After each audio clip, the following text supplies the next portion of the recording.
Bapak, Ibu, Saudara-saudari, selamat pagi. Kita berjumpa kembali dalam renungan harian Gereja Santo Yohanes Bosco. Hari ini hari Senin dalam pekan biasa yang ketiga. Kita renungkan Injil Markus bab 16 ayat 15 sampai 18.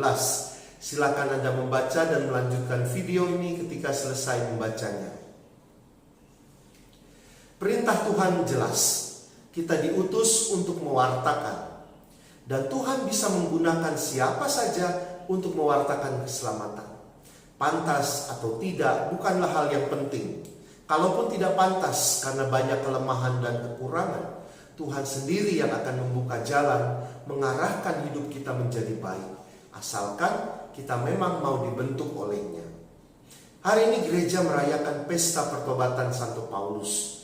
Dulu namanya Saulus. Saulus awalnya adalah seorang penganiaya, pemburu dan pembunuh para pengikut Kristus. Di mata manusia kebanyakan, dia bukanlah orang yang ideal untuk dipilih melakukan tugas penting. Tapi Saulus kemudian bertemu dengan Tuhan dan bertobat. Dia berniat dan bertekad untuk berubah menjadi pengikut Yesus yang setia. Dan kita tahu Tuhan akhirnya mengemudikan hidupnya. Dia pun kemudian dipanggil sebagai Paulus. Saudara-saudariku, pertobatan Santo Paulus seperti pertobatan pada umumnya memerlukan waktu. Pertobatan biasanya tidak terjadi semalaman saja, butuh proses. Meskipun dalam kasus Paulus, pertobatannya terjadi disertai dengan tamparan keras dari Tuhan. Dia menjadi buta.